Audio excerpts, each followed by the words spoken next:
Horror कहानियाँ थी। घर वापसी। पूरे 10 साल के बाद महेश शर्मा अपनी पत्नी रेखा और बेटे अमित के साथ यूएसए से इंडिया वापस लौट कर आए थे। पिछले 10 साल में उनका एक बार भी इंडिया आना नहीं हुआ था, इसलिए इतने बरसों के बाद अपने घर वापस लौट कर आने के कारण वे सब बहुत खुश थे। महेश ने पहले ही अपने नौकर से कहकर अपना पुराना घर साफ करवा लिया था। अब वो तीनों अपने घर पहुंचते हैं।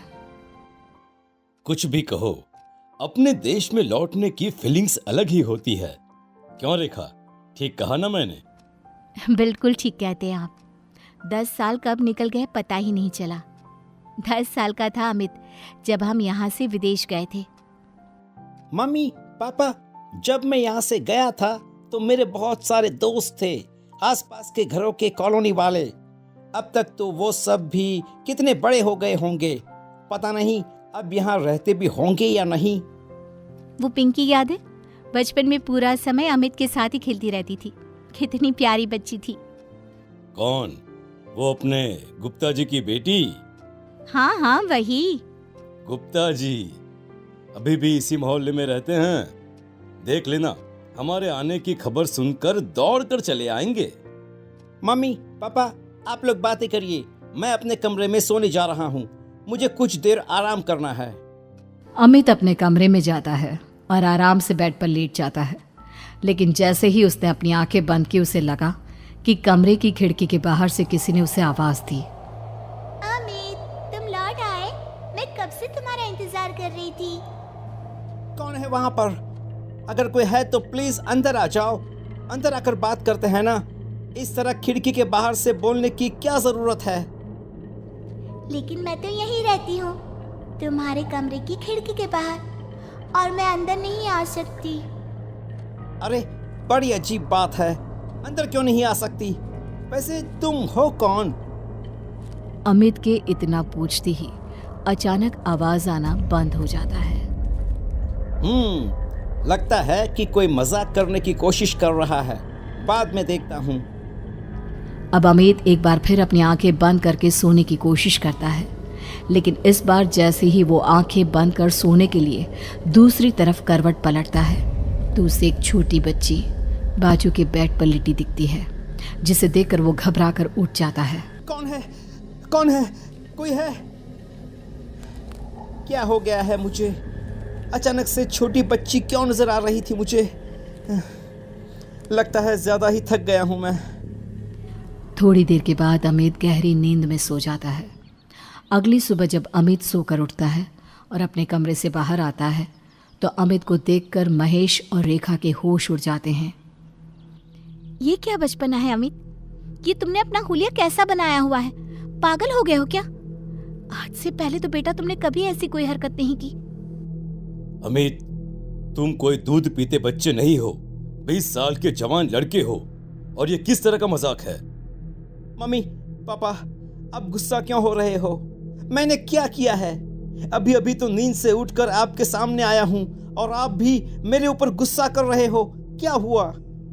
रेखा अपनी जगह से उठती है और एक छोटा सा आईना लाकर अमित की आंखों के सामने लगाती है। ये देखो, तुमने अपने सर पर रंग बिरंगी रबड़ लगाकर 2 चुटियां बनाई हुई है और हेयर बैंड लगाया हुआ है और आंखों में काजल। पागल हो गए हो क्या? तुम्हारी तबीयत तो ठीक है ना? अमित ने घबराकर अपने बालों से वो रबर बैंड निकाल दिया, हेयर बैंड भी फेंक दिया। मम्मी पापा, मैं सच कह रहा हूँ, मुझे इसके बारे में कुछ भी नहीं पता। यह सब किसने किया है? आप बताइए। क्या मेरा बचपन का कोई दोस्त आया था जिसने नींद में मेरे साथ ये सब किया हो? ऐसा कुछ नहीं हुआ अमित, अभी तो सुबह हुई है। कोई नहीं आया था बेटा, हम सच कह रहे हैं। किसी ने तुम्हारे साथ मजाक नहीं किया है, लेकिन तुमने ऐसा क्यों किया, तुम बताओगे? अरे मैंने कुछ नहीं किया, मैं सच कह रहा हूँ। और अभी मैं नहाने जा रहा हूँ। पता नहीं क्या हो रहा है मेरे साथ। कुछ देर के बाद अमित अपने कमरे से तैयार होकर आता है और कॉलोनी में घूमने के लिए घर से बाहर निकलता है। थोड़ा आगे चलने पर उसकी नज़र अपने घर के पड़ोस वाले घर पर पड़ती है, जहाँ पर अब सन्नाटा था। ये देखकर अमित ने वहां से गुजर रहे एक आदमी से पूछा। 1 मिनट भैया, सुनिए, क्या इस घर में अब कोई नहीं रहता क्या? हाँ बेटा, हम भी यहाँ पर 5 साल पहले ही आए हैं, तभी से इसे खाली ही देखा है। सुना है कि यहाँ रहने वाले लोग अचानक ही एक दिन घर छोड़कर चले गए। उनके बारे में इस कॉलोनी के लोगों को जरा अजीब अजीब बातें करते हुए देखा है। अजीब अजीब बातें मतलब क्या? बेटा, किसी से कहना मत, वो क्या है ना, मोहल्ले की बात है। लोगों को पता चला तो बिना बात की बातें बनाएंगे। हाँ हाँ, मैं किसी से कुछ नहीं कहने वाला, लेकिन अब बताइए तो सही प्लीज। बेटा, सुना है इस घर में किसी की आत्मा का वास है। कई लोगों ने इस खाली घर से कभी कभी किसी की रोने की आवाज सुनी है। अब सच्चाई क्या है वो तो भगवान ही जाने। ओह, तो ये बात है। वैसे लोगों का क्या है, कुछ भी बातें बनाते हैं। पता नहीं कौन कौन सी अंधविश्वास भरी बातों में विश्वास रखते हैं लोग। थैंक यू भैया, थैंक यू। बताने के लिए आपका बहुत बहुत शुक्रिया। पूरा दिन शहर में घूमने के बाद अमित जब शाम को अपने घर पहुंचा तो खाना खाने के बाद सीधा अपने कमरे में चला गया। थोड़ी देर के बाद रेखा और महेश ने अमित को बाहर बुलाया, लेकिन अमित इस बार जैसे ही अपने कमरे से बाहर निकला तो रेखा के पैरों तले जमीन खिसक गई। उसने चिल्लाकर अपने बेटे अमित से पूछा, ये क्या बेहुदा मजाक है अमित? तुमने अपना हुलिया इस तरह से क्यों बिगाड़ा हुआ है? और ये गुलाबी फ्रॉक पहनने का क्या मतलब है? लगता है हमारे बेटे को कोई दिमागी परेशानी हो गई है। किसी ने इसके ऊपर कुछ कर दिया है रेखा। हमें इसे डॉक्टर के पास ले जाना चाहिए। अरे लेकिन अभी अभी बाजार से आया, तब तो बिल्कुल ठीक था, और इतनी सी देर में मेरे बच्चे को क्या हो गया? अमित एक छोटे बच्चे की तरह ताली बजा बजा कर हंसने लगता है और छोटे बच्चे की तरह ही बात करता है। मम्मा मम्मा, मुझे फ्रॉक पहनना बहुत अच्छा लगता है। आप मेरी 2 चोटी बना लो ना, और इस पे ना पिंक वाली रबड़ लगाना। बस करो अमित, बस। तुम क्या कर रहे हो? इस तरह का मजाक मत करो अपने मम्मी पापा के साथ। अरे अंकल, मैंने कहा मजाक किया, और वैसे भी मेरा नाम अमित नहीं, मेरा नाम तो चिंकी है, चिंकी। चिंकी का नाम सुनते ही रेखा और महेश पूरी तरह से घबरा गए। उन्हें विश्वास नहीं हो रहा था कि उनका बेटा चिंकी का नाम लेकर उसकी तरह क्यों बिहेव कर रहा है, क्योंकि चिंकी की मौत हुए तो 10 साल से भी ज्यादा समय बीत चुका है। रेखा और महेश ने किसी तरह अमित को सुला दिया, लेकिन रात को अचानक अमित के कमरे से किसी की डरावनी आवाज आने लगी। लौट आई हूँ मैं, लौट आई हूँ, और अब यहीं रहूंगी तुम्हारे घर में, क्योंकि यहीं पर मेरी जिंदगी खत्म हो गई थी। तुम तो इतने जवान हो गए, लेकिन मैं तो छोटी सी रह गई ना। मैं चिंकी हूँ, मुझे फ्रॉक पहनना बहुत पसंद है। महेश और रेखा ने घबराकर अमित के कमरे का दरवाजा खोला तो वो दोनों हक्के बक्के रह गए। वहां एक 3 साल की बच्ची का साया पूरे कमरे में घूम रहा था। उसकी आवाज बिल्कुल अमित के जैसी थी और अमित की आवाज एक छोटी सी बच्ची के जैसी।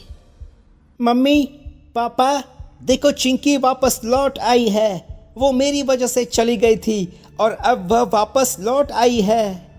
देखो ना मम्मा, चिंकी को आइसक्रीम खाना बहुत पसंद है, उसको आइसक्रीम खानी है। आइसक्रीम लेकर आओ ना उसके लिए। अब तुम हमेशा मेरे साथ ही रहना, तुम बहुत अच्छी हो। मुझे तुम्हें उस दिन उस खिड़की से धक्का नहीं देना चाहिए था। ये मैं क्या सुन रहा हूँ? आज से 10 साल पहले हमारे बेटे ने छोटी सी बच्ची चिंकी को धक्का दे दिया था। मुझे भी यही लग रहा है महेश, और शायद इसी वजह से उस बच्ची की आत्मा आज भी यहीं रहती है। इससे पहले कि रेखा और महेश कुछ करते, अमित बड़े ही अजीब ढंग से चलता हुआ घर से बाहर निकला और सीधा बाजू वाले खाली घर में चला गया।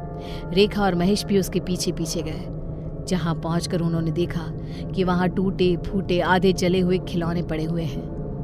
वहां पहुंचने के बाद अमित बड़े ही अजीब ढंग से घर के ठीक बीचों बीच जाकर बैठ गया, और तभी वहां पर 3 साल की छोटी सी चिंकी महेश, रेखा और अमित को नजर आने लगी। अगर आपका बेटा उस दिन मुझे अकेले छोड़कर नहीं जाता तो मैं कभी नहीं मरती। मेरी मम्मी तो मुझे अमित के पास ये कहकर छोड़कर गई थी कि वो थोड़ी देर मेरा ध्यान रख लेगा, लेकिन उसने मुझे खिड़की के पास अकेला छोड़ दिया और मैं गिर गई। मेरे बच्चे को छोड़ दो बेटा, उससे बहुत बड़ी गलती हुई है, लेकिन तब वो नादान था, ना समझता, इसलिए तुम्हारा ध्यान नहीं रख पाया। अगर अनजाने में अमित से गलती हुई होती तो मैं उसे माफ कर देती, लेकिन जानती है आंटी, इसने मुझे जानबूझकर खिड़की से धक्का दिया था ताकि इसे मेरा ख्याल ना रखना पड़े और ये अपने दोस्तों के साथ जाकर खेल सके। ये तुम क्या कह रही हो? अगर ये सच है तो फिर यही सच है, और आज के बाद से मैं हमेशा अमित के शरीर में रहूंगी, और जब मेरा मन करेगा तब बाहर आऊंगी।